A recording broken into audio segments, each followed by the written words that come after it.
Hello, right, welcome back to the second video, which I've attached on to the one that I did before because I couldn't quite work out how to turn the camera on, so I had to stop it and just do another video. Anyway, this video is to go through the inventory that I've actually got.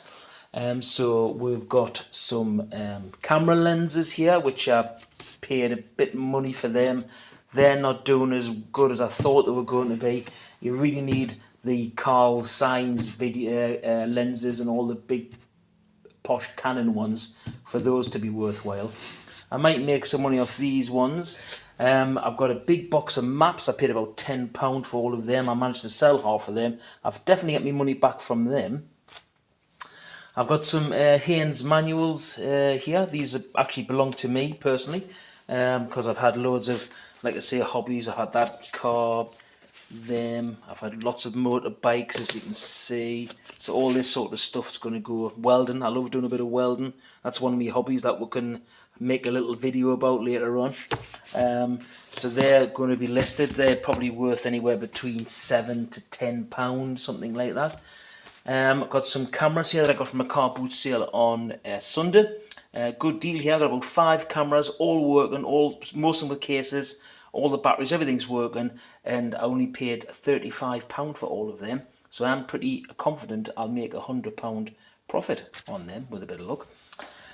So if we stand back, this is my photo booth. This is where I take all the pictures of the stuff that I want to put on eBay. With eBay, and I'm learning the ropes, pictures are paramount apparently on eBay. That's why they give you 12 free pictures and they say use as many as you can, take as much information as you can, because the human person, 9 times out of 10, will just buy something with their eyes. They go, oh, I like that, click, bought, money in my bank, that's what I like to see. So this is the reason why we'll have a nice booth with the lights and all that sort of stuff. Here is obviously me laptop where I do my bits and bobs. You can see in the background there I'm just busy learning this YouTube stuff. So I've got a couple of videos on there now. So if you want to look at my first video just to find out who I am or what I'm about, you can have a little look at that. This is just a few notes that I write down. This is me inventory. So this is the sort of stuff that I write down, what I've bought at the car boot sales and how much I've paid for that particular day. This is a thing that I've started doing where when I buy the items, I'll itemize them, put a figure on which I know how much I paid for them, and then that just gives us an idea what they cost to buy in, and then when I sell them, then I know roughly how much profit I've made. Also, it's a good idea that if you've got this in your mind, then you've got something on the shelf that's been there for 3, 4, 5 months. Let's say you paid 3, 4 quid for it. Well, it's just sitting there doing nothing. So that means it'll give you an idea to get that off the shelf, either reduce it or give it away or put it on Facebook Marketplace because it's not going to sell on eBay. That sort of idea.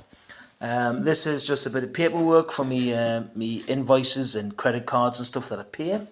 Now, this next little thing here, this is one of my hobbies, which is a 3D printer. I love having a bit of play about with this. It's amazing what this little thing can do for very little money. And once you get your head around how to print stuff off on the computer, plug it in, press play, and it just prints all sorts of things off for you. Takes, can take quite a while, 3, 4, 5 hours for something to print off, but the quality of the stuff that comes off is really, really good. Getting back to the good stuff, so this is my inventory up to now. I think I've got about 175-ish items listed on eBay at the minute, and one of the big things for eBay's algorithms where you're supposed to have a good amount of stock. This is like a top that I've purchased, and this is where I take my photographs of the tops. So yeah, you have to have a good, at least, what a lot of sellers say, you have to have at least 200, 250 items at any one time on eBay. There's a lot of the big sellers have over like 4, 5, 6,000 items, which just blows my mind, but that's how they make a lot of money. Getting back to packaging, this is me packaging corner. One bit of advice I'm going to tell you is try and get as many free boxes and bubble wrap as you possibly can, because that there will save you a lot of money. I did purchase a little few boxes from a company called Kite. at the beginning.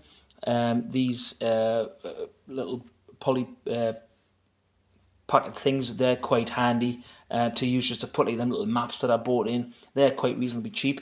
This is where I do all the packaging. These little things are ideal. This is my postage labels, which are absolutely mint. Just print the post off, stick it on the parcel, and away it goes. Once I've used all these up, I'm going to probably invest in a Rollo label printer. This is the printer that I decided to go for because it's the ink tank one where it just lasts forever. And I also print off an invoice with all the information on for the customer because I think it's really good. Good customer service when they have a nice copy of what they've actually bought and any return details that they want to do. So there's a final little look around on me. My little eBay place. Yes, this place does cost me money to rent, and the reason why I can afford to do that is because I do own an actual rental house in a village where I'm originally from, and the rent that comes from that actually pays for the rent for here. So this is why I'm saying that if you're going to start with eBay, definitely do it at home first until you can afford to buy some sort of rental stuff. And just before I go, a couple of mistakes I've made. This item here that I got from a car boot sale, I gave £2 for it. Now, when I did my research, they said it was worth between £12 to £15. I thought that'll do me. I listed it and I got a violation because according to eBay, it's fake. How they worked that out, I've got no idea. So I can't relist that because I'll get wrong. And then I tried to relist this, nice skateboard helmet today, but then I've made a mistake that eBay do not allow used or pre-owned crash helmets for safety reasons, which makes total sense, I suppose. So that cost us £5. So I've put them both on Facebook Marketplace to see if anybody wants to buy them. So I hope you like this little video. Now I can't work out for the life of me how to turn this camera around. I just can't do it. I'll have to learn that. So if you did like this video, please do the like, share and subscribe malarkey. I would love for you to leave any comments you might have. If you're a reseller, any tips and tricks you would like to give us, I'll be over the moon. So thanks very much for watching, and I'll see you in the next video. Goodbye.